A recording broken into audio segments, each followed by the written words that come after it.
Hi friends, welcome to Suma channel. ఇప్పుడైతే మనము ఫలక్నుమాలో ఉన్నాము. అదే అండి కాళీమాత టెంపుల్. అక్కడే మైసమ్మ టెంపుల్ ఉందండి.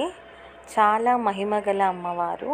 అక్కడే పక్కన నాగదేవతకు కూడా పూజ చేస్తారంట. ఈ టెంపుల్ వచ్చేసి ఫలక్నుమా స్టేషన్ రోడ్కి ఉంటుందండి.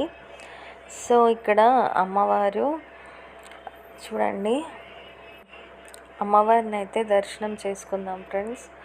బోనాల సీజన్ కదా, అప్పుడు తొట్టెలు కట్టారో అలానే ఉందన్నమాట. సో దీనికి అమ్మవారికి ఆపోజిట్గా రాగి చెట్టు ఉంటుంది ఫ్రెండ్స్. రాగి చెట్టుకి స్వయంభూగా వెలిశాడు వినాయకుడు.